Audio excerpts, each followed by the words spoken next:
nekk di laajte ñoom ñoo dee laajte Hotseat bi is a new show ma indi leen ma ñëw lijjanti leen si yow soo leen ñëwul rek duma dee am jàmm suma inbox yi am na benn góor boo xam ne ndeysaan Ibrahima Ndiaye la tudda soo starté nga may ko request Ibrahima moom JIZZLE daf ma inbox aji please JIZZLE ma bàyyi la nga nuyu audience yi ñu commencé show bi nag ma teg la si Hotseat bi waaw tànga ba saf acha bismillah wow first of all maa ngi nuyu di nuyu ñëpp everyone watching us right now. Everyone, it's your boy JIZZLE on this. Yeah, I'm on Agies corner today, and yeah, greetings to everyone. Basically, you know, yeah, it's your boy. We're here. We're about to get started, though.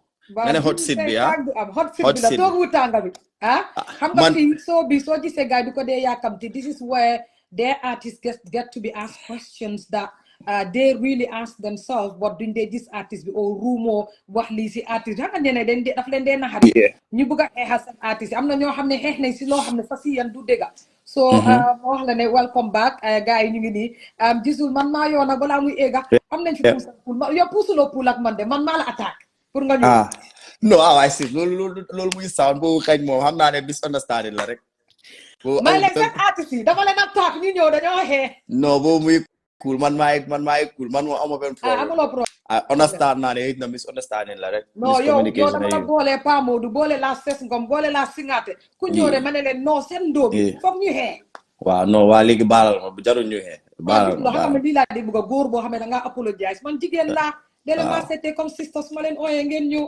waaw gisuloo léegi moom xam naa ne léegi squash nañ ko waaw léegi friends leen léegi su ma ne hi JIZZLE rek daf dee uyu waaye danga tax tamit sa fancy dañ ma attack is coming to an interview by force please shut your mouth please give the boy alone lu nekk lañ ma wax duma leen dee faale dama leen man maay fight understand it's love it's all love I know JIZZLE ma wax la welcome back to Agies corner ñu start show bi si lu bañ a yaaga parce que xam naa ne show bi boo ko déggu tamit boo ko seetaanu dégg nga ko wala gis nga a glimpse of the show so like I said we will talk about your career your projects, the rumor around you, the gossip, the assumptions, different things that people want to know.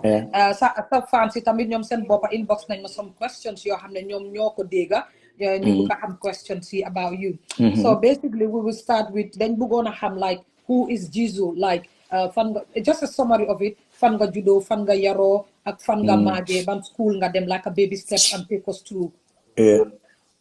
Well I am from Bakau la judo. Fofu la yaro, fofu la mage. You know, later I moved to Kotu after Madam Bori Bursubiyo, you know, where I lived with my auntie and my cousin, you know. Fofu la suma career bidore. Proper, you know. So I went to school in Daus, comprehensive, you know. And Daus? Wow, Highland Daus la.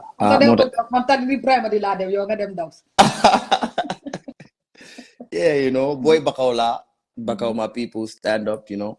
But they mom Bakau nga I'm on the platform, you know. Okay. Yeah. Boy Bakau. Okay, that's nice. And I'm a fuller, you know. Fuller. For some of you that don't know, I'm a fuller. I go by the name JIZZLE. My real name is JIZZLE. Yeah.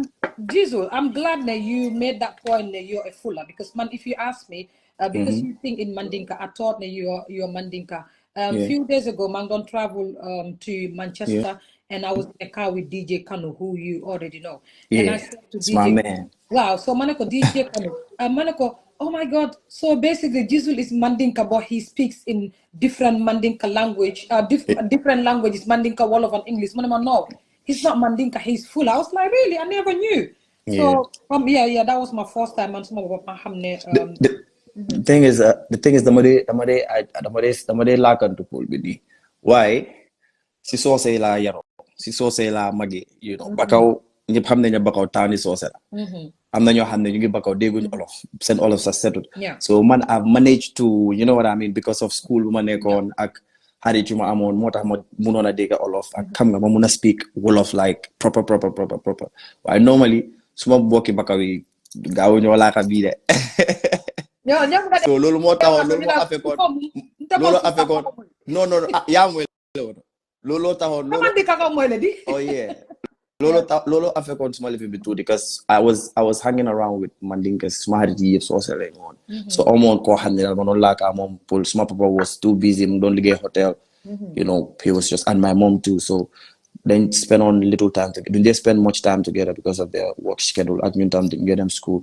So Lola, but yeah, namade muna like namade try na. Tanala. Jamtum.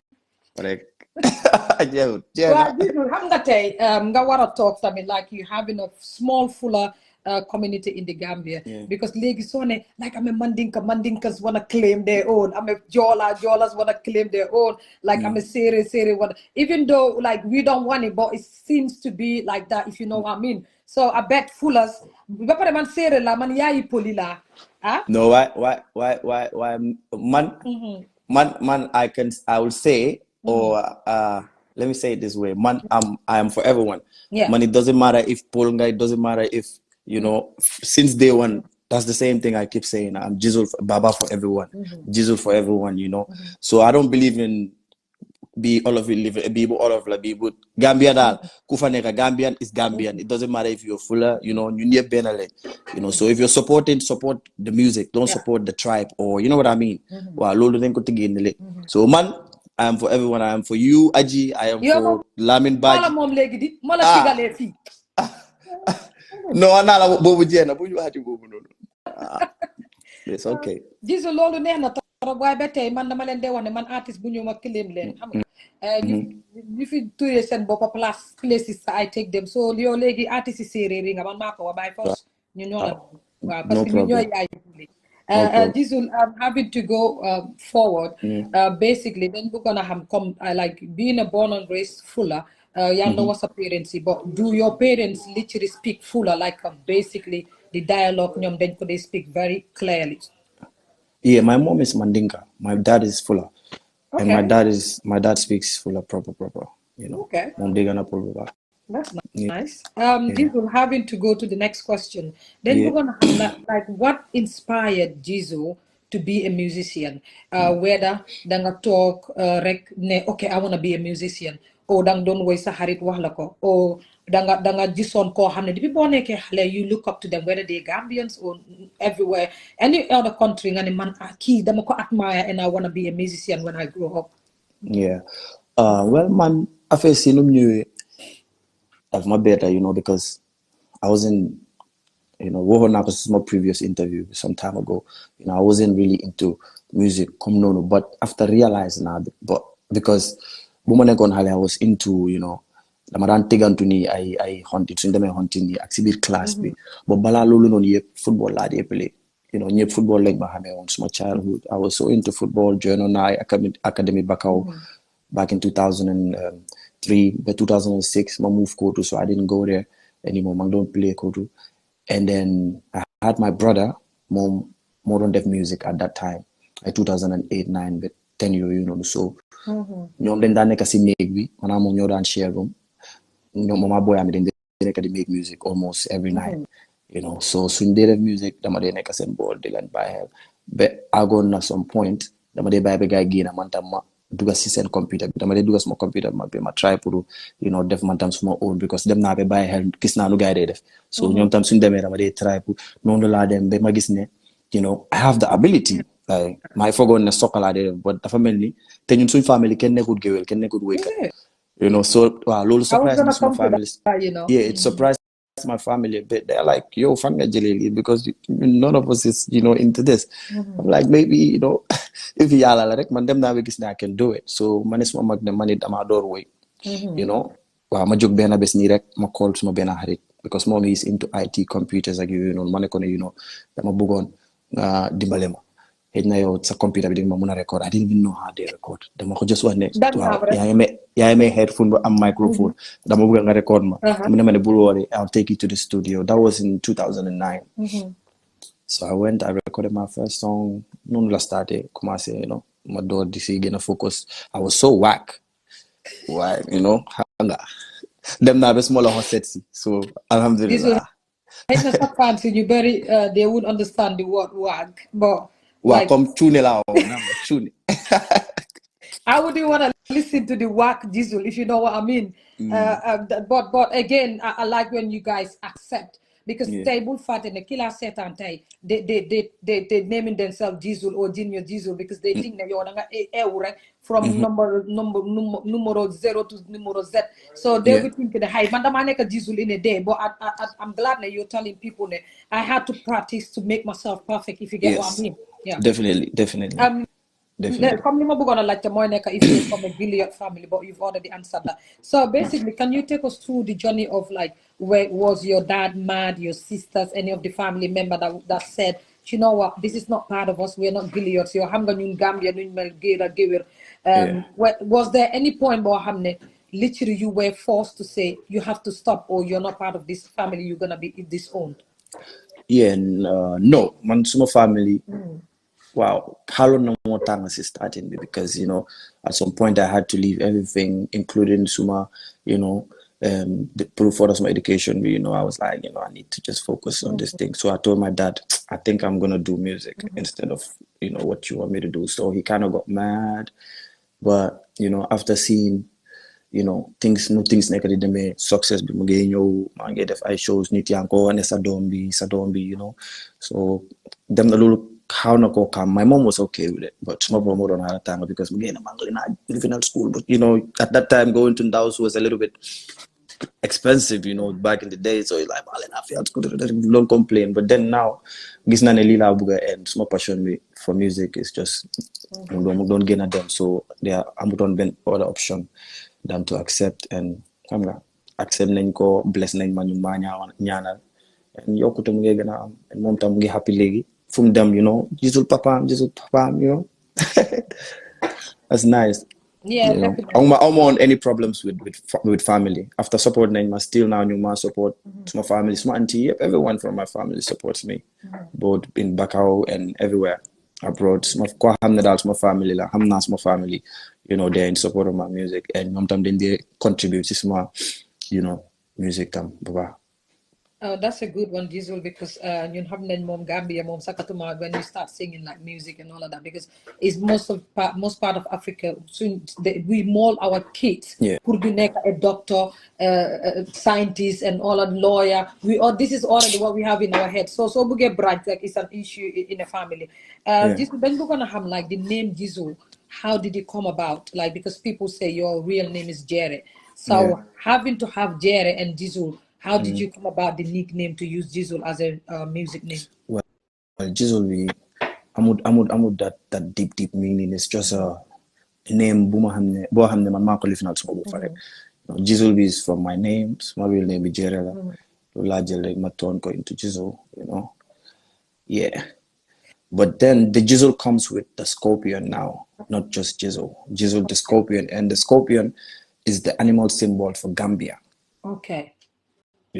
Dang they gis bobu susun badge bi ak stadium. So man musically man my scorpion So basically you're telling us Gambians that you're an artist repping Gambia. Yes.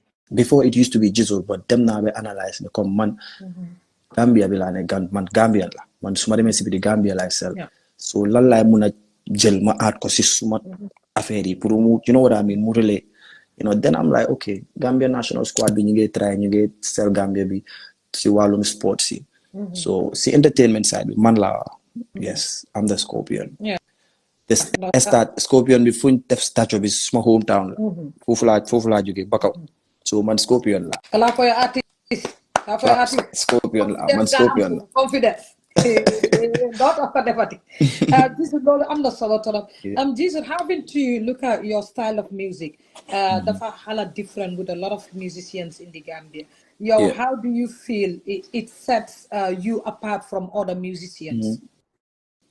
What did you say? Come again? Sorry. Your type of music is literally different from many other musicians, their type of music in the Gambia. So how do you feel it sets you apart from other musicians? Well, before, I would say, before some guys, you don't accept my type of music, I was getting too many critics, and then you go to your one that they sound of nyagi, that they copy nyagi, that they, you know, so it was like your youngest still small question before I even no, but it come learn to what need a relate even, you know, the kind of because but man don't rap before, man don't rap. After that, them my door delegate this producer and the official shout outs to him. More kind of change to my, you know, because then don't try to get me sing in you know, the Afrobeat style because mom nyakla mom amon na formula bi, you know, hamon na lugari do alesen, so more change on my way of music from rap to singing and going commercial, you know. So right now Afrobeat is big in Gambia, and you know, a lot of artists are doing Afrobeats. It feels good, you know, it feels good, and I'm happy, you know, that it's working. That's a good one. This is why I like this show, because you basically understanding my questions to give it a quick and a sweet one where we buy, because Bulfata, you're a big artist and you haven't had an interview or Hamne is a proper sit down. We will come to that. So basically my team have written some questions. I'm like, bloody hell, like you've given me so many questions, so having to answer them quickly will take us to the end of the show so quickly. Basically the next question is we wanted to know, like, who writes JIZZLE's songs. Yeah, they been the songs yo sa bopa o da nga am team bo xamne ñoo they been the songs yo as an artist da nga relax, like all they do is just deliver and you go to, in studio. No, I have my mother knows more music. Most of the time when I'm with my producers, we do jam session. Then they then they vibe. You know, contribute one or two things, but my knows more songs, more projects. Yep, you know. But that doesn't mean I'm not gonna work with songwriters. Okay. You know, then I did not link up with songwriters just to, you know, change, you know, dimension and, you know, maturity with them is needed. So I guess I will have this special project. I'm just gonna work with different songwriters. See, I don't know, you know. Yeah. I'm glad you made that clear, that you're not an artist who is literally who closed the page of another or another talent, because nyana doing their neck as a musician, but they only write songs for artists. Because we've seen in the Gambian music industry some conflict. Here is an artist who is upset by somebody else saying man ma binda JIZZLE binda woyambi. So I don't see where fan la artist wara muna merene need more binda sa song bi, and they get offended by that. It's normal. Like outside, there are songwriters, producer item. Everyone has their portion to song. You know, songwriter because I'm songwriter. Royalty sami producer kada am royalty song. So nga degis ne yenen say moto ga sen song si they perfect. Do they just make a ben it producer with that they definitely na artist we not been, but sometimes that they am songwriters side see. More than inside, so they may send songs. You will see the credits. Not just songwriter on Bena song, including artists. You know, so when you hear it, that nothing is perfect, but when you hear certain songs that it's next to perfect. You know the machine bit of it's not just one man. So Mantam, I love those kind of sessions. Come right now, Maxi Studio. Benny, let me show you. I'm not alone. I'm with it's like 3 of us. Guys, an artist. See? That's EDM. He's an artist from here. So I like to be around people, like musical people. Then I get more creative. JIZZLE lolu am na solo torop. JIZZLE, you're one Gambian artist bo xamne people criticize you a lot, and rumor will come down to what the question I'm asking you. You as a Gambian artist, how do you handle critics? Criticism you're there. How does it affect your growth as a musician, or your mental health, your physical health, or you as a person? Okay, it's cheap, you know. Don't laugh at it. Say anyone can say anything. You know, critics. It's normal as an artist or as a human being. It's normal for people to criticize you. You know, like you didn't TV. I'm not Yukoran here. I'm not Yukoran criticize. I'm not Yukobanyon. I'm not Yuko video. But still, who am I not to be criticized? You know? Exactly. Talk is cheap. Me, I don't man book must you know. The people criticizing, it's normal. Me, I'm moving. I know that I'm moving and I'm fine. Yeah, and that's it.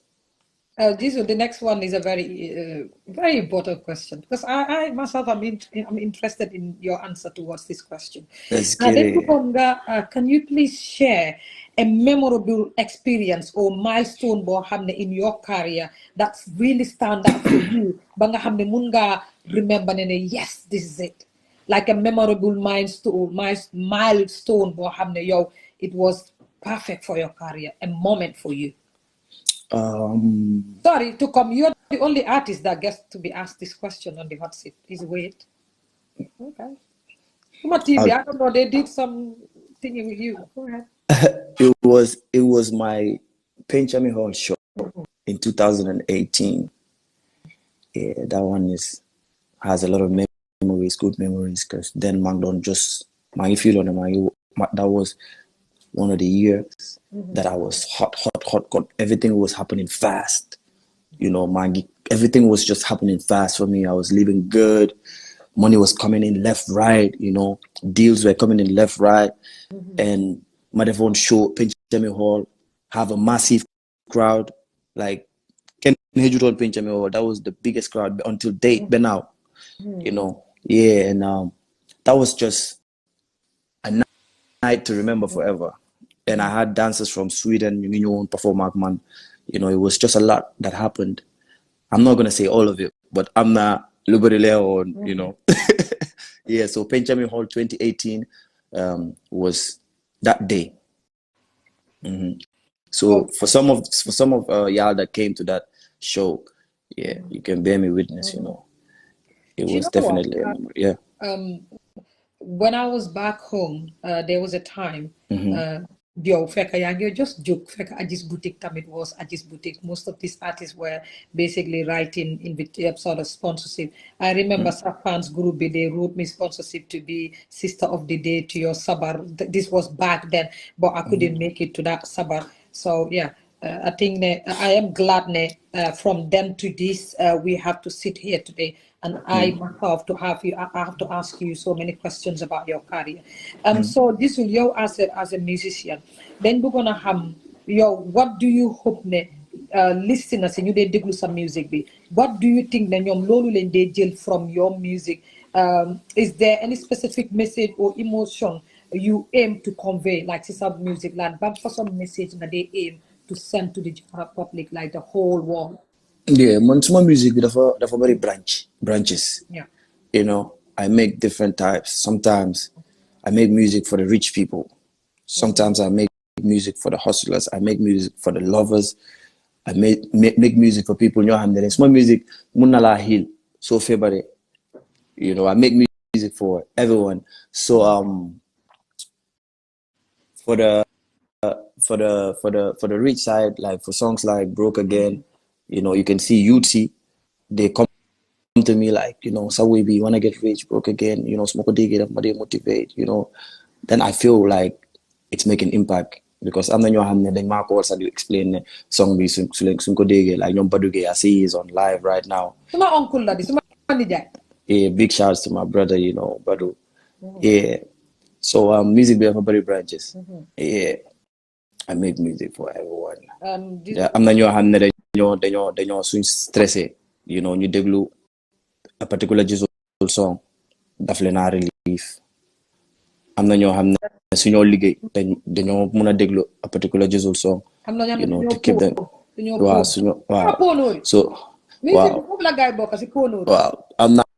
am naa sound pour bandi, am naa sound pour caga yi tamit, you know, if you're you know. Okay. Dafa bari branch. Okay, here is one artist Mohammed expect to one that he is cheeky. So now Dick, that's just we're on the hot seat. You want me to be honest? Like I didn't know that. Jesus, don't try that cheekiness with me because man, the people that watches me know that Agies is a freestyler. So I will just mix it and blend it. No, but we're having a conversation. I wanna feel comfortable, and I'm comfortable. So this is the hot seat. Like I mean, wow. Don't worry, it's gonna get hot. Don't worry, we're getting there. Yeah, because smart perform. You can see I'll be performing different types of songs. Now tangle in say I'm my way boy after my switch, my MC Chepe, my living, you know. Yeah. I'm not your that I mean wow, but do put stage be wow, hammer. You take wala da nga ñu wara woyal na ñun ciapé nga man dama bëgg romance ak yoy su ko défé ñun nga né romance bi ñu téye ko fa rek tal ko fa musique bi baña stop waaw pa sétal ci album bi na next one bi musique romance bobu de remember ma rek né Agies asked for a romantic song ak gis nga dem lo nak ya xañu ñun bo na fa nekk for sure the new album is coming out soon this year dama plan pour drop ñaari album so I'm going to drop the second album like in few weeks yeah so nako gaay xaar bo nonu moy amé songs yu gëna tang you know I'm expecting to drop it soon and I promise everyone and if that album drops it's gonna show a lot of difference you know in my music, my love life and my growth. Wow. No, dama de nope. Small hole be red la, small hole be black. I'm a lover. I'm a lover. I'm 100% lover, you know. We got to that. Don't worry. I'm not so be part la. Dama de make them comfortable. Ngan fun na yeb la man indi mutanga after man indi len love life. Just them cold water. Before you them further, I want to say, I forgot to say this, that I am super proud of you. Thank you. Because you're the only Gambian musician in the UK, Demnafi Club in Coventry. And I had your song played in that club. Yeah. You take a Coventry, that club is one of the hottest Coventry clubs in Coventry. You then by city to city to go there. Yeah. And when I had your song in that club, what now small shows before that you're the only Gambian artist, I felt like this guy is international, if you know what I mean. Yeah. Because then I was to my friends, Sophie, do you know that? That's JIZZLE. That's JIZZLE. So yeah, to be honest, I just want to say congrats. At least your music is the type of music but play everywhere and worldwide. Thank you so much. Thank you so much. You're welcome. And having to go further, who are some of your musical influences that you have the new shapes of song be to your sound? Well, I used to listen to hip hop a lot. Some of my favorite artists of all time is Lil Wayne. Mom tam Bokanasi, you might inspire. You know, I used to listen to him a lot. And Mighty Joe, I'm inspired him a lot. You know, Bokanasi. You have ne manjeka egal si kaw stage bu mag. Big fan of Agies Corner. Yeah, Mighty Joe. Wow, Mom, he got me on stage. He's one of the first people to introduce me to a big crowd. You know, both live band. You know, I can remember Mage play live band. Maybe time in Jalex. You know, when Jalex you don't go around town did a five shows. Mighty, not Mighty, Magnificent Joe. So not Mighty, Magnificent Joe. I don't know. Go ahead. So wow, Mom contribute a lot. At that time, you know. Wow, so it's these two people, Axmomak. Yeah, I get inspiration. I used to get my inspiration from them. And the rest, Nyom T Smalls, Nyom Singate, Nyom Jalex, I look up to all of them, you know. Yeah, because Nyom Tam, Nyom G, they paved the way for us. So Nyom Tam, you know, Damaran Deglu guy, Damaran Toga guy, Damaran advice, and one my own. Yeah. JIZZLE, I'm so glad that you as a big artist now, because so you come to Gambia, the 5 big artists in the country right now. You're one of them. So basically you having to sit here and that Delon Jugal Hamga I'm cooler. They talk the mighty never to see game be like that. Oh, I don't care. So I talk see interview with Melanie more than 500 people de la setan, and you have to mention other Gambian artists you have nyung fa or nyung fa di contribute either way or mala tunsi nonu I think ne lolu ko am jom am ngor am kola rek moko def and I hope ne they listening because I know ne Singate would listen to this. For sure. Yeah. JIZZLE, like then we're gonna have like have you faced any challenges in your music journey, and how did you overcome all these challenges? Because tey li ma doon wax rek xale yu leen dee seetaan bëgg a make up musician xëy na dañ juddu démba barki démba rek like few years ago and see you on the top and they didn't know ne xay JIZZLE dafa go through lu métti pour nekk fi mu nekk so dama bëggoon nga take you through a little bit of your journey, the challenges you face and how you overcome them. Wow, First of all, I came from a very poor family, small family, family, but alhamdulillah, don't manage, so it was a little bit tough, with studio time, I make videos, but yala defo na magi signed a contract with Mohawk 2011. That was just a year for now, we started music, so I had easy access to studio, but then radio, bunega, dama dem, dama like nyom yasali, there was the interview I used to be one artist that would be running after her funeka. Dama ko dem feka besi radio station bi joko CD bi. Lulu mom, I was good at it. Dama runga from Kotu, the pipeline just to go record. Wa Kotu mom hamne, but every day. Yeah, I was saying Kabai is saying something like that. Yeah, I used to time I'm on accessing motor like now, I'll have people driving me around. Before and before it was more harder because digital living binekut on, the function like that. Now you have Twitter, you have Instagram, you have all these, but before it's like CD, flash drives are popular out on, CD and IT and everything. So I was basically going all around, just promote small bopa. DJ Buneka. I'm NASA number, I'm NASA email, nyom yep then nyom ENC, even ENC. So magazine I'm on a son, no man, I disturb every day. Tamaran arrange send emails in one folder, in one little group. So I'm send you a new song, again another 2 weeks, I send guy new song. So it has been a lot of struggle, and Gambia, everyone knows Gambia, neku dekabo easy. Especially being a musician in Gambia is very hard. Like people see us living the life, but if I made it up, But alhamdulillah, like the music industry be, grown up a lot, like a lot. Music bang FA, wow, alhamdulillah. So for the young ones there that are looking up to doing music, you're welcome to the game.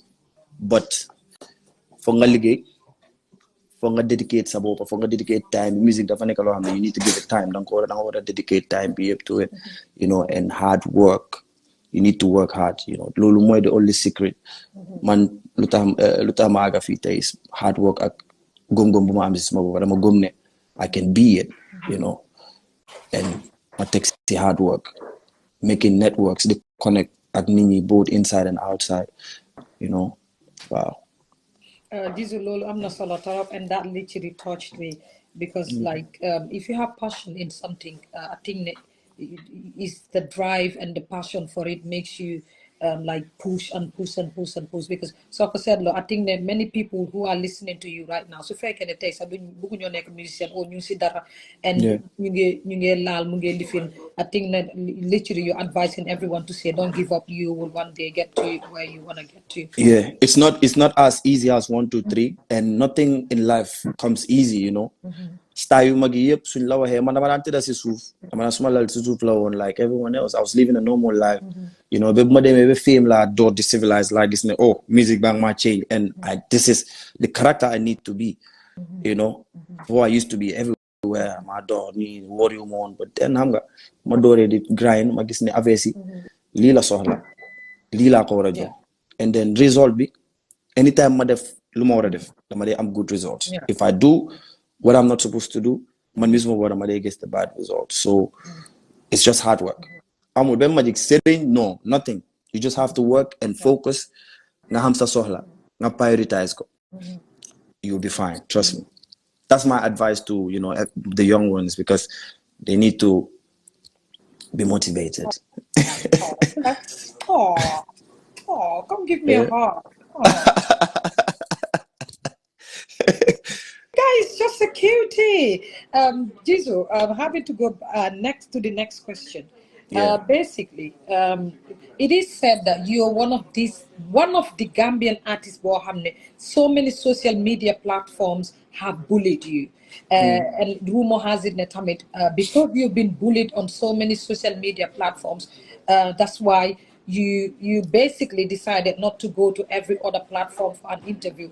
Like when you were called for an interview, you decide to say, you know what, I'm just tired of the bully. So basically, then we're gonna have that this is true, or you feel like, you know what, I just don't want an interview, because this is the rumor that is around you hiding from social media platforms. No. I don't get bullied. That's the thing. Everything I hear on the internet or I see on the internet, I see on the internet. Okay. I don't. I'm not an outsider. I love to party. I mean, but that's once in a blue moon. Aside that, you know, you don't see me compare wala mangi. So the family buddy. So this bully thing you're saying, I'm hearing it for the first time. Me not being on interviews is not because Bugumaneka on interviews. Sometimes I feel like I'm a busy schedule or wrong time because I'm not in a time to make a interview. You know, that they feel like Gambia. Some people don't understand that still. You know, then they forget but I'm time you have the jail interview. I'm time you have the on interviews. You know, and small interview, the book prepare small like I have something to come say on the interview, not just come talk. You know what I mean? It's good. You know, them guy like the like questions, but man time the book pare, you know, but you know what I mean. So many cases period no. I take interviews, I do interviews, but I'm sure that them interviews everywhere. You know, if anyone that is gonna bully me, if you bully me on your interview, I'm not. It's not like I'm gonna be quiet. You know, we will talk about it. You know. Yeah. That a good one. That is a good one. But I'm straightforward. Yeah. Have you like when people called you to say, "Well, I want you on my platform," or "I want an interview"? Have you literally been like a Gambian, been transparent enough? Like we have a problem with transparency and honesty to say, "Oh, you know what? Basically, right now I'm on a project, Sorry, mangelige on this and this, or I'm tola neka." Buguma definitely at this moment, like just to give the reason why and be transparent than having to say, oh, Dinala call back, oh, okay, I'll get back to you. So how do you respond to invitations when you get one? Mostly the mother receives my invitation via email or small manager bit of my send screenshot because some people, especially in Gambia, present it in the Gambia so Latin number kid and until like it's too small. So mostly the nigga from Yuva or from our small manager that my message when I check out the email or I'm send my screenshot when I'm a so person that my message when I love interview. So what's your available days? Then the moko okay. Sometimes mostly they fake up my town. Mota do madene kasi radio be a lot. Because no madene ka Gambia, look no madene ka digante Gambia, Senegal, to you know. So I would advise living with you. It's a little bit but sort go out, you know. That was communication problem like because my one on road and my bugo na neka si living but tamaus mag don't decide man maneka the perfect time bo have ma talk do maneka, you know, maneka the tuki. And I got that chance now. Gis nga on my studio session day because I'm working on my album, but then I need to be on this interview because I don't wanna, you know, I don't wanna fail it. Yeah. Because them prepare us more but I'm already interview no matter what. So lola rek present ñun artists yi dañ dee amee suñ contacts on our profiles. That's why it's on our profiles. So for some presenters that want to have me on interview, I'm free. It's okay. You can reach out anytime. You just have to go on my profile. You dinga capos mo contact, email contact me. Dinga capos mo manager be lifin abi. Just reach out to one of them. So send an email. Everyone has email address, you know. But most of them, I'm not saying you, most of them they go directly there. So directly it's either unprofessional or something else, you know. But to be more safe, just reach out to the manager direct. Normally, schedule get back to you, so you won't get, you know, or you won't feel disrespected or being left hanging, you know. So once again, I'm sorry about that. So that's it. Anything that is music related, small profile, any of my profiles. I'm not Twitter, I'm not Facebook, I'm not LinkedIn. I'm not small contact, management contact, you know. So link it. I'm Kennen. I 3 people you get run small page, you know, you know, and then they'll tell you to give you the procedures. JIZZLE am na solo torop xam nga de man démb laa xam sax ne Yuba is the right person because I was talking to Palmo and I'm like I need JIZZLE because I'm gonna soxla for something when I contact Yuba, he's the right person to contact. When I first asked about coming to the hot seat, like you said, Gambians would just give you the artist number, and when the hot seat started, an email invitation. Gambians don't respect emails because they don't even check their emails. Many of us don't even have emails, to be honest. I've got so many backlashes online that says JIZZLE is an international artist. JIZZLE is at the peak of his career where he wanted to be and he needs to be. He does not need any media houses. Joe, as an artist, do you feel you're at the peak of your career where you're the top and you don't need any media house? No, I need the media house. I need the media house. The media is one source. No lie, they communicate with my fancy. It's my fancy. I communicate with them through the media. You know, I'm not your hand. Man, mismo guy. Media be more guy. So the media, I'm saying no to that. Media is part of me. You know, and I work with the media. I work with artists. I work with journalists. I work with so many DJs, and I'm cool with almost everyone that is in the media in Gambia. So yeah, media be almost small dollar man. Mike. JIZZLE, I'm so glad that you made people know that because sometimes when people say things, I'm like, it's bizarre because artists Bisi Bopa won't sit right in front of me and tell me that. I'm having to move from that, JIZZLE. For the first few months, you legis Europe. People are saying you live in Europe, like we're getting to the rumor part. Rumor has it that you live in Europe. Some said you've got a project where then you legis studio bi suñ préparé rek dinañ wax leneen about your nekk studio gisuloo li moo tax ñu ne du ñibbisi waat. Have you finally decided to pack and leave our country and live in nga dem dëkk in Europe? No way. No. Dama ñëw to la nekk maa ngi ñibbi in few weeks normally. Like, you know. Normally dafa war a, you know what I mean? Yeah. Daa war a nekk daa war a mel ni affaire si. So suma tour bi is daanaka jeena. I'm having my last 2 shows this weekend. Berlin at Stuttgart, Friday and Saturday. After tour with Najee, so I'm gonna do few projects with the producers I met and I'm working with here. While I'm in Gambia, I wanna come. Basically, I'm going to Gambia at something special for my Gambian people, you know.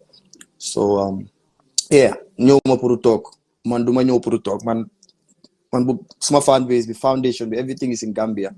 Gambia made me, so I can never leave my people. I can never leave my fan base for Europe, you know. There's nothing like I'm cold. Time is money gone down. Oh shit. So I just came to make my money, you know. Came to take what's mine. You feel me? Yeah. Luma tuba bi print la ñoo jël. Suma paré ma ngi pack suma bagage bi ñibi ak mom town. Ma dem dallu ak people bi. Ma dem spend ko town. JIZZLE, how about that? Now, you know what? You're making me proud of the video I did because I tell the people, I said, you made JIZZLE the person. I'm on live, my bro. He's an artist. He's a big artist from Norway. And I linked up with him. We're doing a big collabo very soon. We do. Yeah. JIZZLE, having to go back. Now, and this is why I told Gambians, JIZZLE, yen ko make who he is. So yen ko mom. Like his career is like you made him who he is, and here you are. Guy clarify lolu nonu pour make it ne degala. You can't leave your people behind because they need you to push you further and further again. I'm having to go back. JIZZLE, again, congratulations. This year, ñun la gis ci Summer Jam bi. Nga nekk the first Gambian artist boo xam ne dem nga represent Gambia ci Summer Jam bi. The second. Oh, the second, because maybe Rebellion, the recaller, had been there before me. Hold on, let me see. We saw that. Okay, hold on.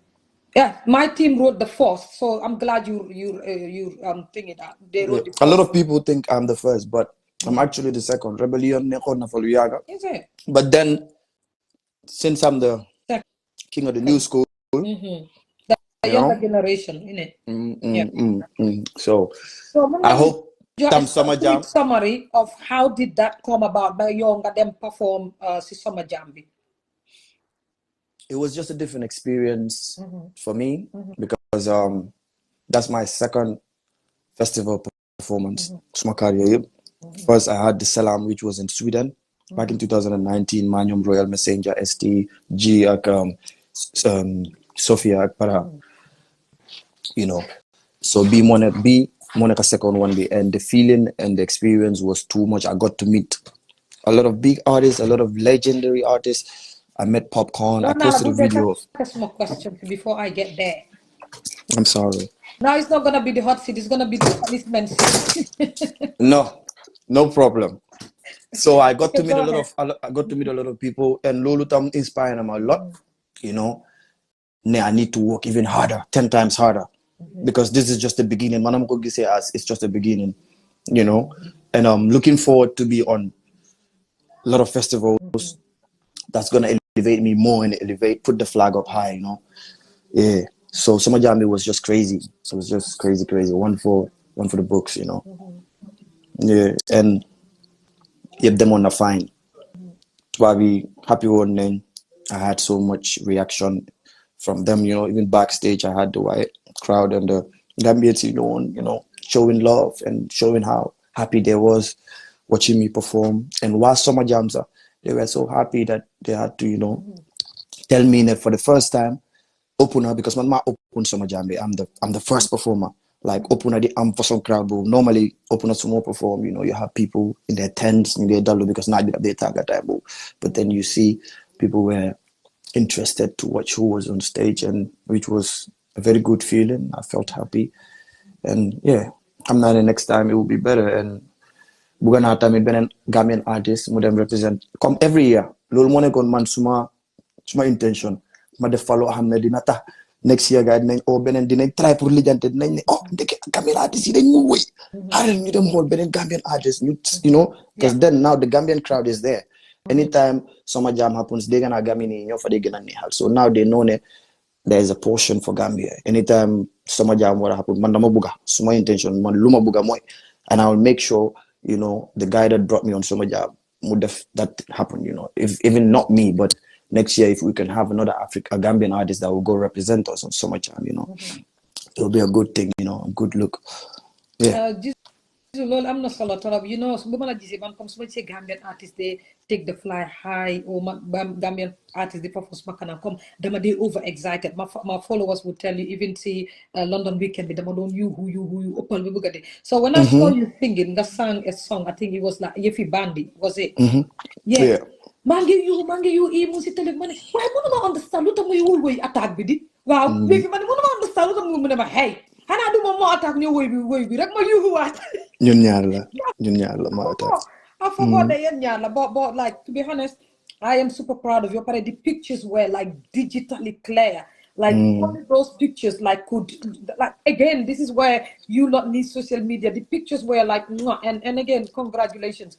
This Thank you. that your popcorn, you guys took a picture. So are we Gambians so should we expect a collab with you and Popcorn very soon? Hopefully, you know, anything is possible.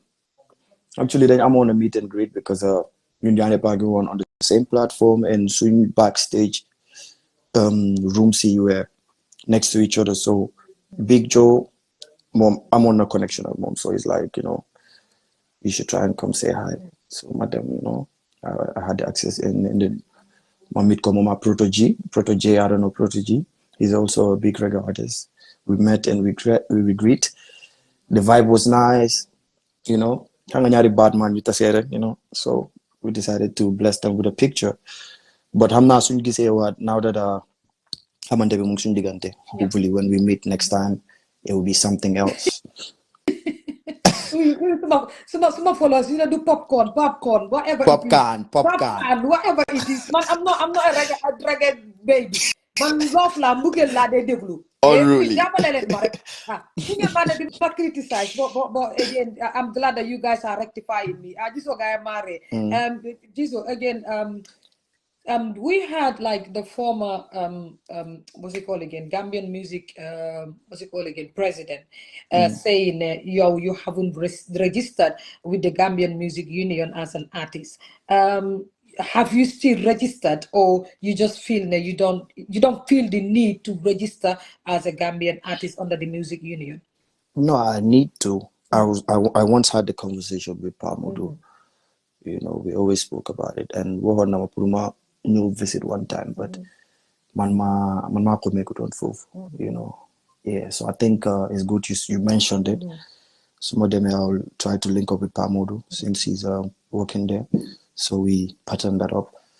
You know, I'm registered to National Center for Arts and Culture. Yeah, I haven't. I think the music union will fix. I don't know when I'm registered. I don't know when I'm gonna renew. But when I get back, I will get my manager. I think she's on live. She's watching us, so mom, she knows what to do. You know. Yeah.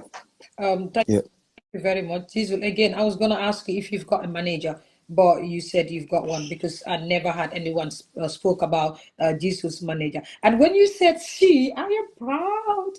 It's a she. It's a she. Today I had to send you a thing and said, do you know that I'm managing E, because E told me that and you guys are very close. That's Yeah. my bro. So what That's my I'm bro. cool with JIZZLE and all of that. So I'm like, now I'm hearing you having to be managed by a woman. A female. Guys, female, yeah. Congrats, de la femme, industry. Behind every successful guy. There's a woman. There's a woman. There's a female. industry jigéen ñi de suñ jëlee industrie bi loolu jigéen ñi su leen bokk dañ dee dem. Like, so no problem. Definitely. And again, I had an artist here, I think it was Killer Ace or who is also managed by a woman. So basically, we're having women coming, and me having to manage an artist for the first time as a woman, bro. I'm telling you, you lot better fix yourself before we fix you. JIZZLE, again, we saw on Mamos TV, you last showcase a lot. Then we're gonna have that the brain behind nga dem perform si festival bi, or you're in Norway. Ak ban relationship nga am ak ñoom ba nga xam ne yaa ngi nekka ñoom seen TV bi, or is it just a paid publicity? No, Mamos Media is actually a media house, you know, that is based in Norway. Then they just post about me like every other page, you know. Yeah. So the Manamanyo on tour, but then the link to the festival is here in Norway, but it's not a Mamos Media thing, you know. Yeah. Big shout outs to Nene, you know. Momo, wow. Monica Small Connect Biffy, Monica they handle things for me in Norway. And yeah, so Mamos Media is just a media house that posts JIZZLE and updates, you know, people. Yeah. Okay, that's with what's going on in my career and on tour. Whilst I'm on tour, you know, they're just busy updating because, you know, fans yangi everywhere. So yeah, more media be more, you know, more dollar, you know. So yeah, they just support and big love to them. JIZZLE, I'm not solo torop. Lima bugona like the next morning. Basically, rumor has it you were supposed to join our Gambia, Miss Jobies and Sesngom in Norway, but we ended up at the end of the day we didn't see you join the beautiful ladies. So can you tell us if this is true? If not. If it's not true, yes, but if it's true, come lan moo tax ba yow mënuloo wanna join guys si Johnny boobu noonu. No, man for now man jiko na ñëw guy. Man jiko na ñëw guy. Ñoom seen ñëw was different from man. Man, I came independent. Man was but I just came with myself and then the rest of my team, because I have a team here. It's just within the Europe. I have a DJ. I have a little management here. I don't need to worry about who I'm dealing with, because I have people that will deal with them, you know. So, Lola, yeah, perfect. JIZZLE, rumor has it that JIZZLE is one of the most difficult Gambian artists to get on the phone, over the phone. You can never get in touch with JIZZLE. Literally, it's so hard to get in touch with you. And rumor still has it that JIZZLE sleeps all day, and then you can only get in touch with JIZZLE overnight when you are sleeping and he is awake. And this, of course, I experienced myself. So then we're gonna have what's the thing about you been the hardest person artist in the Gambia to get in touch with? Yeah. Well. Let me tell you something. My communication is I suck in communication. That's the thing, and my phone is always on D&D because. And what is D&D? Educate me here for a minute, please. Do not disturb.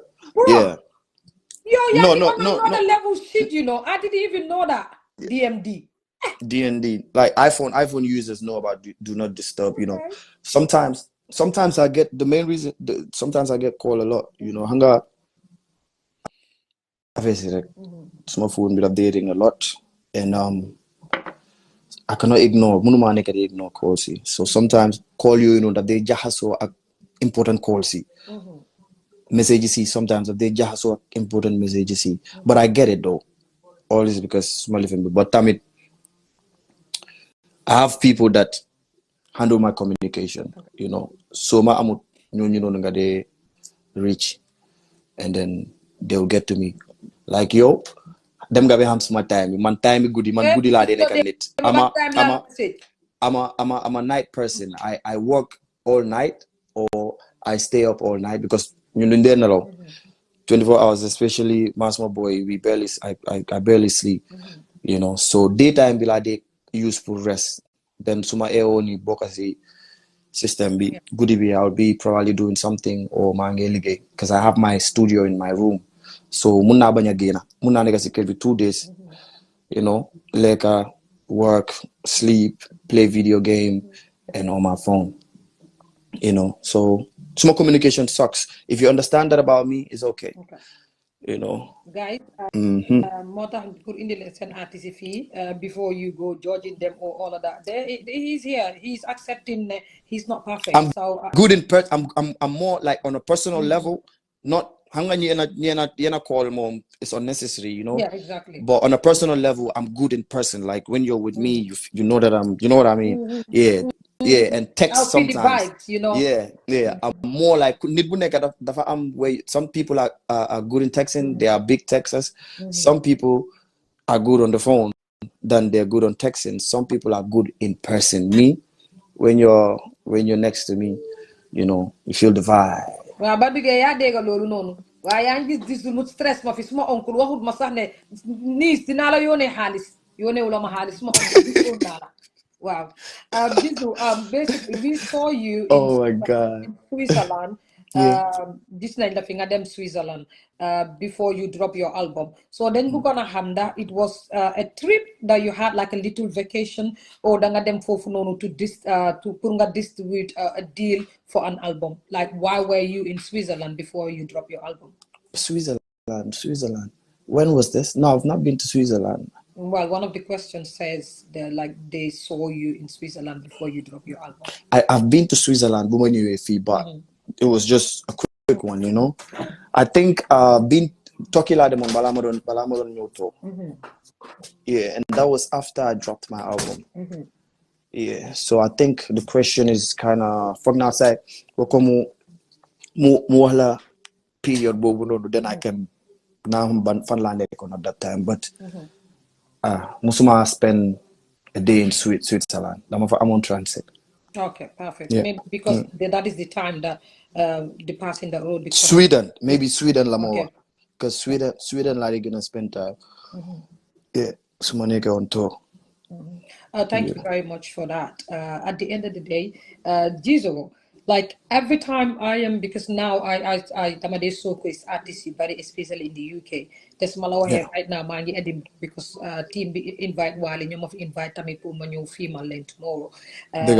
Basically, man say RB a lot, and most of the time when I'm on live, people ask me, especially Suneke Gambian artists, when is JIZZLE coming to the UK that they expecting me? Dina mantami dina liggéey yow ba nga xam ne dina nekk on stage JIZZLE di perform ma indi leen live ñoom tamit ñu gis seen artist muy perform. So should the fans expect you to come to the UK very soon or ndax yaa ngi ko consider to come to the UK? And yes, UK. Yes, definitely. Duma muna bañ a ñëw foofu noonu because wax dëgg so many fans, been reaching out, been asking me why, but I'm gonna come there, and there's no problem that I held. I'm gonna come there. I'm just working on it, and I'll announce when I'm gonna come to UK and how it's gonna go down. And the same for America and the rest of the world. Yes, I'm looking forward to go to many places, like many places. So when I go to UK, my fans in UK, I'm gonna be there very soon, like very soon. Yagatut. And I don't want to say anything now, but just put in your mind that you're gonna see your boy very soon, and in a grand style. We're gonna go crazy in London town, and definitely I'll look forward, meeting you, and maybe we could go live. We could go live again. And, no problem.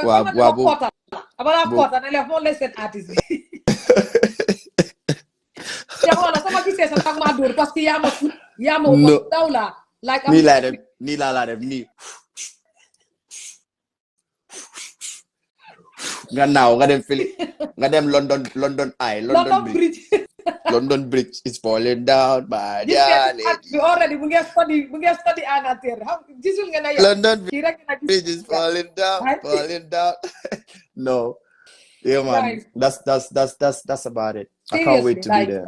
If you come over, and I did say this to the artists that are already in the UK, and I had one with Attack the other day, like a chit chat, because I'm a falling tour, regardless of the hot seat, falling tour, because I'm a feeling I'm on platform you. Easily and fallen mundine can ask you your experience in that country, how you get there, regardless of anything. I think and my cousin advised me to say, I think you should come up with a song or have the artist who gain a song right and playing and react to the song. So I've got more in store for work on and think about. The next question would be, a couple of days ago, just dropped a new flyer about Me versus Me album launching.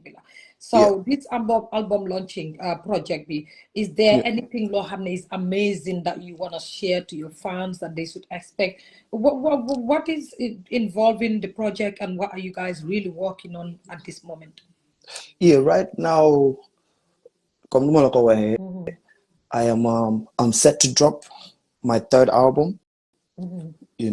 Very soon, and it's a deluxe to the previous album, the Me versus Me. I'm a drop album, and now I'm making a deluxe version, and I have a couple of hit songs on that project and a couple of features it's with some Gambian colleagues in Yohamne.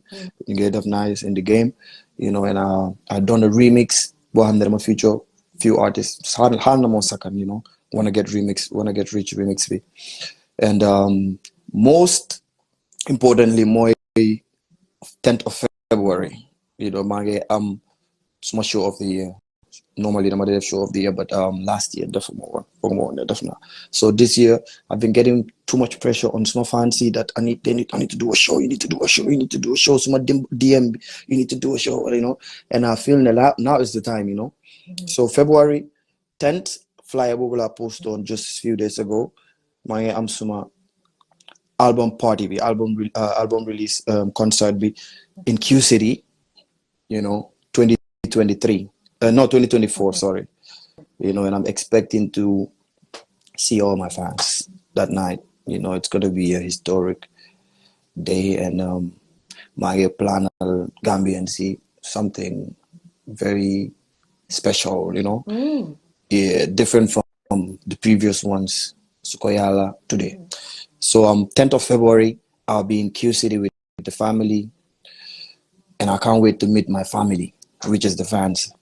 So Lulu right now, Monica, see my agenda. The album is coming soon. After Lulu, I might drop singles back to back.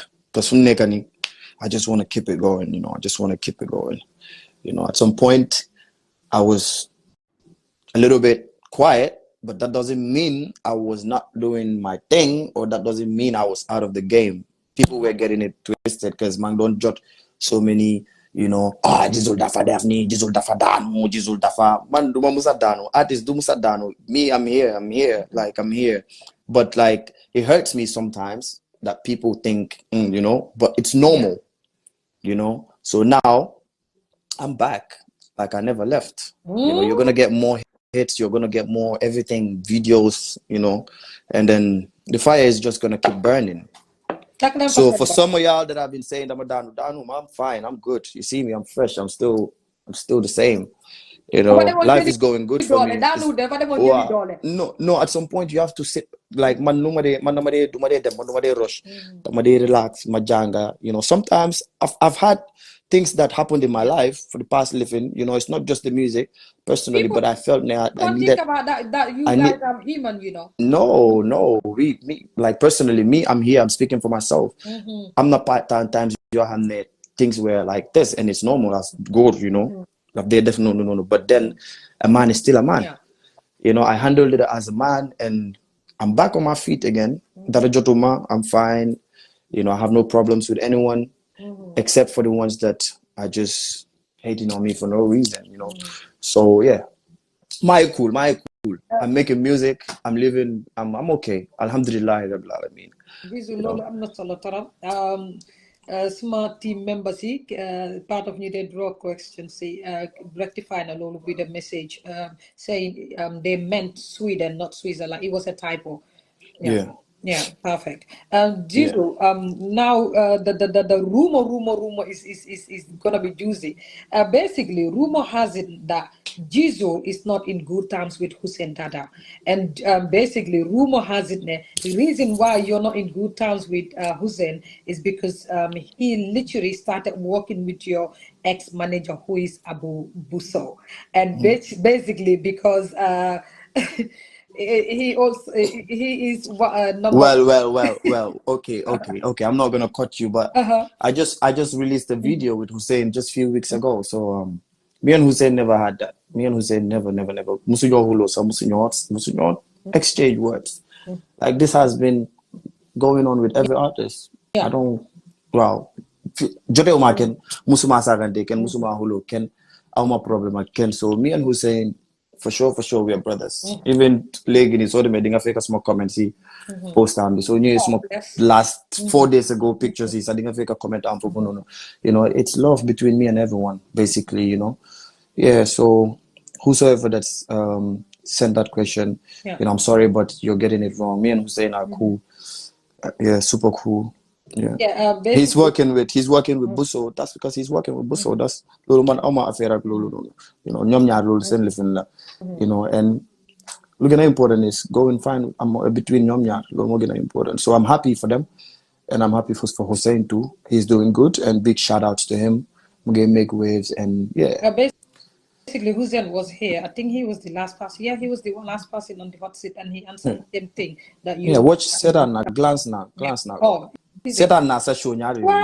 Dang ma attack rek why lifit ma set glass na la Sedan na la nyari yon. And I can remember Muso na la this. I saw about you know. But then well, cool. That's just by the way. No. But yaga, you know. I think Suma last new visa. Fogna interview. I don't know. But yeah. But I'm back, you know. Thanks for supporting Gambia music, and thanks for tahawalin for Gambia, you know. You deserve na living bo compliment bo, you know. They are all red, white, blue, white, green. Manamade content sumagisi red, white, blue, white, green. Like a Gambian guy who loves Gambia so much that lives in Edinburgh. Mama got as a gift and said he's most tie and die. He just loves what I do, and then he gave me this as a gift, to be honest. And nice. I just want to say to Mo, thank you very much. Later on, I'll work page and guide them follow. Yeah, definitely. Beautiful. One len right na send you'd see better you Europe where you get tie and dye t-shirts like this and having to sell them online. Thank you very much again, Mo, and thanks JIZZLE for trying to make me feel like a lady. Yeah, no. Guys, again, JIZZLE, like I said, we are on the rumor bit. Rumor has it that hold on. the reason why ST called himself Gambia's numero uno because of you claim number one mota momu oye bopam from then 1 to 0. Do you think that that's the reason why he shift from number 1 to 0 because you can't top 0 anymore?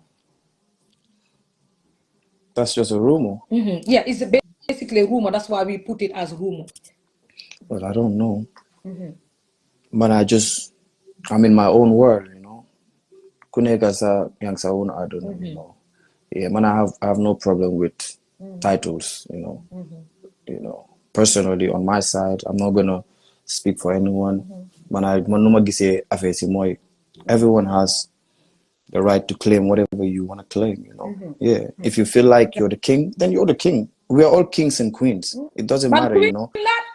Well, everyone is a king. Everyone is a king. Man, I am a king. This person is a king. This person is a king. But in our own words, you know, Kuneka, you want to express yourself that way, you know. So it's cool. Man, you know, yeah, absolutely nothing, you know. Gambians, you know, they like all these things is nothing, you know.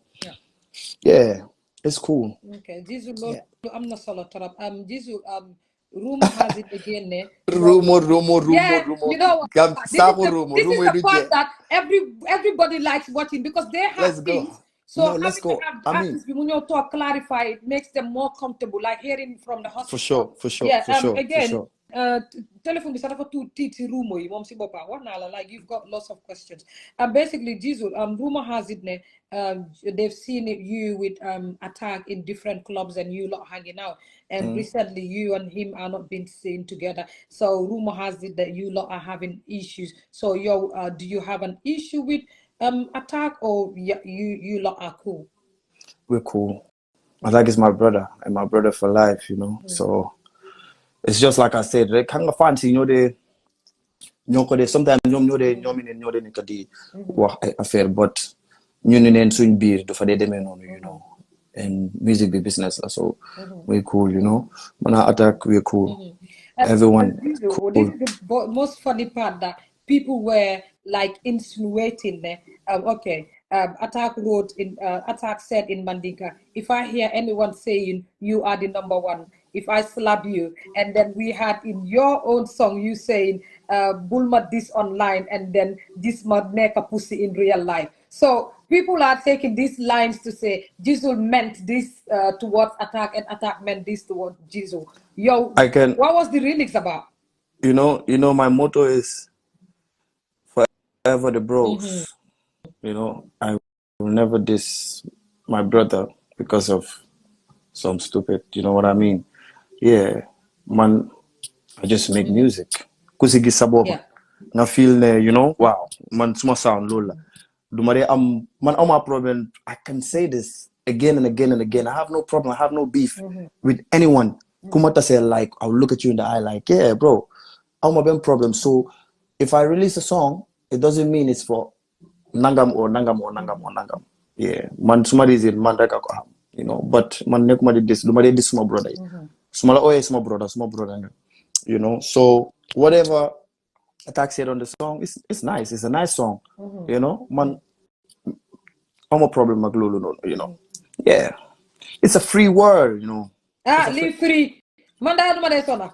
JIZZLE, again, we've got, because for interviews and all of this shit are going around. The other one is like, how is your relationship with T, Atenola, and Uche? Yeah, Atenola, my relationship with Atenola is good. Yeah, we're good. We're still good. We're in contact. They get dig but time to time, and they, you know, mungi busy si benen side way, you know. Yeah. JIZZLE, you are one of the Gambian artists that we've all saw that you've got a child, and many are wondering why is it that JIZZLE literally hide his baby mama from social media. We've seen you shared your child, but we've never seen you shared your baby mama. So what is it that is related to you not sharing your baby mama? I just don't want to have my family business online. My baby mama is on the internet. She's on Instagram. But my family, it's just my family. Small don't be that I don't do all the time, you know. I just love to post her because I enjoy posting her and she's my daughter and she's beautiful. But then not everything has to be on social media, you know. Yeah. So that's it. Okay, Jesus, I will learn to keep my relationship off from my page, but literally everyone knows my relationship. Now, if I want to hide this, it would work. Private. Okay, for relationship, we can comment on that the internet. Basically, JIZZLE, rumor has it that JIZZLE is one Gambian artist that literally dates people, ladies from his fans club, and someone from your fans club called Elizabeth Kuhlman, a former fan member of JIZZLE Kingdom. JIZZLE dated. So, what is the rumor about this person and you dating ladies from your fans club?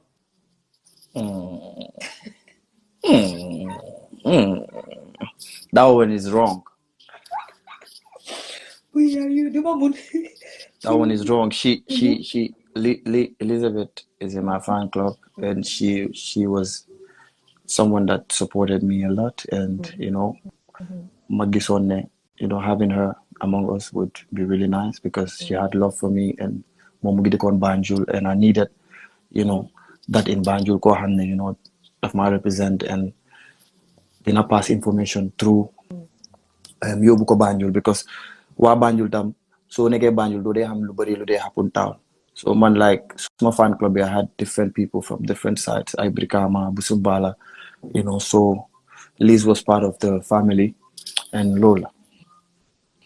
Guys, dégg ngeen ko yéen yéen a dee bu suñ turi fu nekk lii sax xam naa sëy na am ay doomam yéen a ko indi fii tey man dama soona si yéen basically JIZZLE, this question is from one of your fans anyways moo ko binda Done in a minute. Yeah, mu ne dafa bëggoon a xam lu tax yow JIZZLE on Instagram unfollowed ST while ST is still following JIZZLE. Is it true that you unfollowed ST on Instagram? I don't want to talk about that, to be honest. Okay. We respect that. No, respect. Here's my platform. Guys, then you move on. We will soon be see end of the show. And JIZZLE, basically, this is again a question from one of your fans. They wanted to know like what's the issue between you and Watson Gambia. Banga hamne even myself sees Watson Gambia always asking themselves why did you block them and what's the relationship like? Get that awkward between the two of you. Watson Gambia, I'm a feel on it in the buga change suma because man I'm a problem they've been about me because it's a page, you know, they're doing their job. Normally industry without the amlo like man I'm a problem whatsoever anyone is doing, as long as you're lulu I feel it's okay. But then I didn't like how they be, you know, posting my stuff all the time, at least, you know. Show the niggas some love, but all the time you're trying to make it go wrong for me. And to be honest, I'm gonna say this, I've never said it. These people are trying to end me and my career because you cannot say certain things about me and expect my fans to be happy or people to be happy, and this is the media. So I'm like, F them. I don't need this kind of energy. I don't need what the kind of promotion they're giving me. I don't need it. And man, I'm gonna promote small with or without them. Even if they post 1,000 bad things about me, it's all good. It's all right. But me, I'm focused and I don't need to be seeing things like that or hearing, so I'll just block you. This goes out to anyone. If the energy doesn't match, I don't need you in my life. I'm good. You know, I'm bakar. It's just cutting you off. You know, but then, any problem with anyone from Watson Gambia, I just don't want to see what they post. I don't have interest in it. So I think blocking them will, but will not change my mind, you know, because it's not a funny guy you get, funny guy you and the ham So what's on, you know? So let behave. Send living, send sentence. Wow, you know, it's all love, you know. But I just let them know that I don't want to see their thing. If they start they're following this page and I'm following them, so basically they're listening. I can tell you that. Yes, so if they start showing me love and not only posting the negative side. Most of the negative sides they post are negative. It's not even, you know, how but then, you know, they just have to support. Then you want to support Gambian music, you know, support everyone equally, you know. So if that happens, then I'll unblock them. So again, daf len ko jaral, I'll unblock them, you know. Okay. Yes. I'm not solo you wrap up before we go. If also a big fan, someone that really loves you, also asked a question in my inbox asking. He said he would literally want to see a collab with you and ST, because if we are calling two big artists right now, we have to call you. Mone, should we expect, or are you working on anything to do with ST as a collab? Yeah. Yalabana. Inshallah. Yeah. Yeah. Basically, I think that's the end of the show, and so basically, dañ bëggoon pour nga wax ñu like your tour in what's it called again, in Norway, right? You're in Norway, right? In Europe. So then we're gonna have sa tour bi in Europe. Just a summary of it. Yow lan nga si janga at the moment, and what have you seen? The good and the bad and the ugly. Ba nga xam ne yow boo demee home, some of the things that you think like was perfect, I don't need to touch them here. I need to work and all of that. Yeah. Actually, I'm doing a lot of things at the same time. I'm on tour. I'm record songs. After when I'm done with tour, I'm gonna try do a music video, 1 or 2. You know, so that's just on the side. You know, yeah. I've not really had enough time to sit and really relax. I only had the time around my birthday when I had to go Malta and do a show there, but then my flight got cancelled. So I told my cameraman, you know what, I'm gonna book flight the next weekend. Munich I feel during the week. You know, then I was going out, my long party for you, you know. Yeah. But it's just a good experience coming back here, meeting people, you know, from different parts of the world, both music side, you know, so yeah, it's just a stepping stone. Anytime I come, I learn new things, and I meet new people, and obviously that they're gonna make it them right. You know, this time spent almost 3 months now. Yeah. And I've been showing. I've full booking. You know, I've been booked fully, and it's tiring. No sleep, waking up, going from here to the next city. You know, but alhamdulillah, you know, mission be complete na legi. You know, wow. Well, JIZZLE, to be honest, I'm looking forward to have a collab with you, with my artist E, and I think the Lord do make a law because you lot are good friends anyways, and I would definitely love to have a song with you and him, but it will be in the future, not now. So basically, overall, what inspirational message would you love to send to the whole Gambian public, your fans, everybody that is out there? And before you them, or artists, you want to way tutti before you them. So send a message to everyone that is literally out there. Yeah. Oh, thank you. Let's take it a little bit before we come. Is JIZZLE in a relationship? Yes, I'm in a relationship. Perfect. So let's go to the inspirational message that you have to send to everybody out there. First of all, I'm gonna thank you for having me here. You know, it's really important when you're on fee, because you know what everybody want. So you know, now big shout outs to Sesngong, big shout outs to Singate. My mom work on my new album. I'm gonna produce album. I'm gonna mix and master. So I'm super. We will serve the food, and yeah. So my message to everyone is just keep chasing your dreams. You know, wow, everything in life is done by turn. Bulgiski mo am nga fok ne, you know, do ko muna, you know, yo it do ko muna am everyone fee yala dafla. I'm all a package, you know, and you just have to wait for that time to come put a grab ko, you know. Yeah, me, I'm still climbing, I'm still going up, you know. My enyan puru obviously gonna them higher, and inshallah. You know, 10th of February, once again, I'm gonna have a big feast in Q City. Yeah. The Me Versus Me album concert, and I'm expecting to see the whole Gambia come support me. You know, I have special surprises for you, and so the favors you know, big shout outs to every Gambian artist doing their thing internationally, nationally. Shout outs to every promoter, every media house supporting Gambian music. You know, shout outs to all the my diaspora people. Suma tobi ñoo xam ne ñoo leen support génn si nañ sacrifice nañ time bi go from town to town. You know, it has been amazing the past 6 months, the past 1 year. And I'm saying thanks to everyone that has been rocking with me. I'm saying thanks to everyone that has been supporting my music and promoting me. Everyone that wants to see me win. I'm wishing you the same, and I want you to win 10 times. You know, basically, I love you guys. I love everyone. As for my Gambians, let's just keep it 100 with each other. One love.